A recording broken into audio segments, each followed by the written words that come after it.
جو لوگ یہ سمجھتے ہیں کہ اسرائیل کی پروڈکٹ کا بائیکاٹ کرنے سے کیا ہوگا، تو ان کو بتاتا چلوں کہ یہ حکمت عملی کسی عام انسان کی نہیں، خود رسول اکرم صلی اللہ علیہ وآلہ وسلم کی حکمت عملی ہے۔ جب مرینی سے دور مدینہ منورہ سے باہر یہودیوں نے خود کو خیبر کے قلعوں کے اندر محصور کر لیا تھا، اور خیبر کے قلعے بہت مضبوط فصیلوں پر مشتمل تھے۔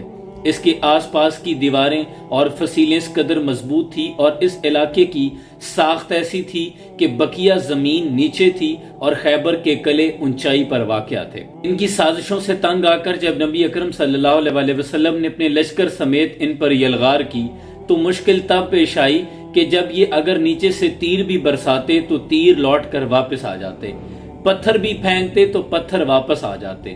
کئی روز تک محاصرہ جاری رہا، لیکن یہودیوں نے تمام ضرورت کا سامان لے کر اندر قلعوں میں رکھا تھا اور خود کو محصور کر لیا تھا۔ اب باہر سے حملہ کرنا بے سود تھا۔ کئی روز تک حملے کیے گئے لیکن سب کے سب بے سود ٹھہرے۔ پھر نبی اکرم صلی اللہ علیہ وآلہ وسلم نے یہ حکمت عملی پیش کی کہ یہودیوں کی معیشت کا دار و مدار ان کھجوروں کے باغات پر ہے، جن کو فروخت کرنے کے بعد یہ اپنی زندگیوں میں مگن ہیں، اور ان کے پاس سونا اور چاندی اور زیورات ہیں جن پر ان کی معیشت انحصار کرتی ہے۔ تو رسول اکرم صلی اللہ علیہ وآلہ وسلم نے کھجوروں کے ان درختوں کو کاٹنے کا حکم دیا۔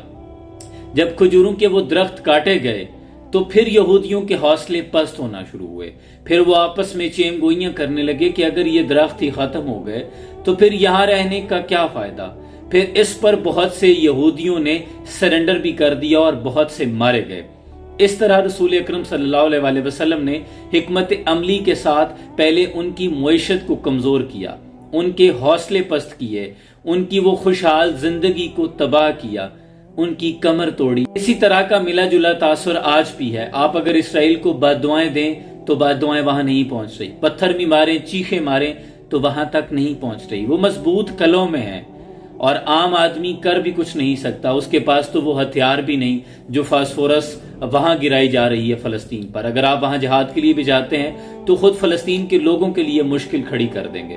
لہٰذا آپ کے ہاتھ میں بائیکاٹ کی کلہاڑی ہے۔ یہ تمام پروڈکٹس جو اسرائیل کی ہیں یہ ان کے وہی کھجوروں کے درخت ہیں۔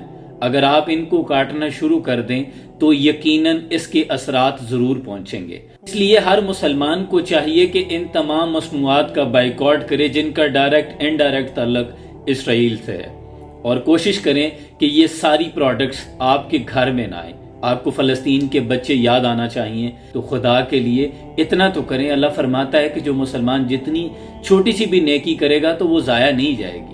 کم از کم ہم دل برداشتہ ہو رہے ہیں، گھر بیٹھے دل جلا رہے ہیں، تو اتنا تو کریں کہ ہم ان پروڈکٹس کا ہی بائیکاٹ کر لیں۔ کوئی بھی چیز خریدنے سے پہلے گوگل پہ سرچ کریں، اگر اس کا ڈائریکٹ انڈائریکٹ تعلق اسرائیل سے ہے تو ان تمام پروڈکٹس کا بائیکاٹ کر دیں۔ میں خود ایسا کرتا ہوں، اور برانڈ نکالتا ہوں، دیکھتا ہوں آنر کون ہے، گوگل پہ سرچ کر لیتا ہوں، 1.5-2 منٹ آپ کا لگے گا، اس کے بعد آپ ڈیسائیڈ کریں یہ چیز لینی ہے یا نہیں لینی۔ تو یہ ان کے وہی کھجوروں کے درخت ہیں، ان کو کاٹنا شروع کریں۔ اللہ کریم ہماری ان نیکیوں کو بھی ضائع نہیں کرے گا۔ باقی فلسطین کی مدد کرنے کے لیے اللہ امت مسلمہ کی جو قیادت ہے، 57 اسلامی ممالک کے پاس جو افواج کے لشکر اور ہتھیار ہیں، اللہ ان کو غیرت ایمانی عطا کرے کہ وہ مقابلہ کر سکیں۔